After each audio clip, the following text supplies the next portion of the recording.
Welcome back. In this lesson, we will get some hands-on with EC2 instances.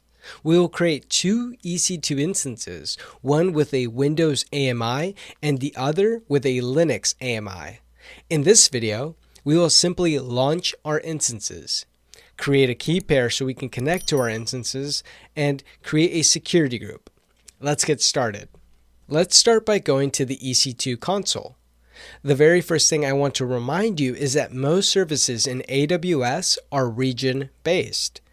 EC2 is a region-based service, so if you deploy EC2 instances here in the North Virginia region, they won't be available in any other region. For this lab, I will be deploying my instances in the North Virginia region. The next couple of things I want to show you are where you can find some of the EC2 services. Instances is where you can find and launch your EC2 instances. If we scroll down under Network and Security, we can see three important things for this lab, and that's security groups, elastic IPs, and key pairs. Let's scroll back to the top and click on Instances. Here, we will be able to see all of our instances regardless if they have been terminated, failed, or are currently running. Let's click on the Launch Instances button in the corner. Here, we can see our AMIs or Amazon Machine Images, which I currently don't have any. We can also see the Marketplace and the Community AMIs. If we click on the AWS Marketplace, we can see a firewall we can buy from Juniper Networks and other vendors. Again, these are pre-configured AMIs, and in this case by the vendor. As you can see, they are not cheap. Moving on to community AMIs. We can see there's a lot of them. If we scroll down a bit, we can see the various use cases. For example, look at this AMI. This is an Ubuntu Deep Learning AMI. Pretty awesome, right? I mean, this is a pre-configured AMI for deep learning, and it comes with a lot of the tools you would need for a deep learning workload. Let's go back to the Quick Start tab.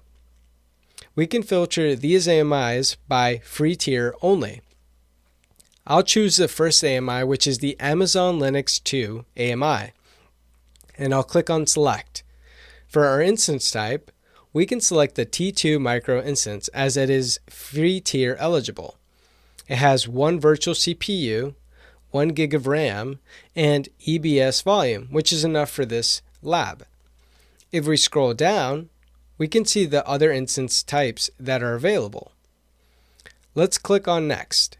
Here, we can see all the instance details like placement groups, EIP configuration, VPC configuration, and so on, but we will leave everything as it is. Let's click on Next. Here, we can see that we have a general purpose SSD that will be attached to our EC2 instance, which is fine for this lab. We can also see the IOPS or IOPS and the encryption status. Let's click on Next. This is the tag section, and in the event you want to better organize your EC2 instances by cost or any other metric, but here we're just going to leave it as is, so we'll click on Next. Here, I actually want to rename my security group to EC2-Lab. And I will go ahead and add an HTTP and RDP rule, which is port 80 and 3389 respectively, so that we can connect to our Windows EC2 instance, and we'll need the HTTP rule for a future lab. And I'll specify the source as any, which means the source connection can come from anywhere. But do you guys remember how to do this? Well, we specify the address by adding 0.0.0.0/0 subnet mask to both the HTTP and RDP rule. This tells the security group that the connection can come from anywhere. We will click on Review and Launch, and we have to specify the key pair. Since I actually don't currently have one, I'll go ahead and create a new one. I'll leave it as an RSA key pair and name it EC2-Lab. After you download the key pair, you will be able to click on the Launch Instances button.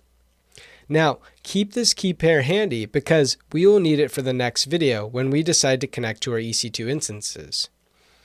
We will get a splash screen letting us know that our EC2 instance is being launched, and we'll go ahead and click on View Instances. This will take us back to our instances page, and as you can see, our instances are now being displayed here. I'll go ahead and give this a name.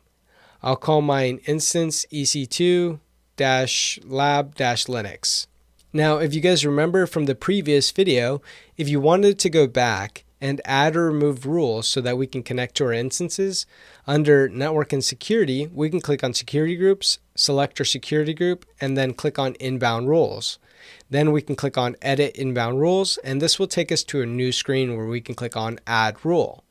Here, we can create or delete rules in our security groups, but since I already have what I need, I'll click on Cancel. We can now start launching our Windows instance. I'll click on Launch Instance. I will again click on Free Tier Only, scroll down till we see the Windows Server 2019 Data Center AMI, and I'll click on Select. I'll select the T2 micro instance once again and click on Next. We can leave the instance configuration defaults the same and click on Next. Again, we can leave the storage and tags in their default configuration. In the security group, I will select the EC2-lab security group we created in the last launch that has our RDP rule. We will click on Review and Launch and click on Launch. I will also choose the previous key pair we created in the last launch and click on Launch Instances. We can go back to our instances by clicking on View Instances. I will also go ahead and rename this instance to ec2-lab-windows. I just wanted to quickly review what we just did. We launched two EC2 instances, both with their own EBS volumes and public elastic IP addresses.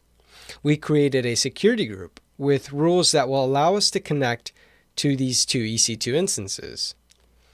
This security group, along with instances, live in a public subnet inside of our VPC. All of this is hosted inside of our North Virginia region. I hope in this lab, you got a bit more hands-on creating and launching EC2 instances. In the next video, we will go ahead and actually connect to them. I'll see you in the next video.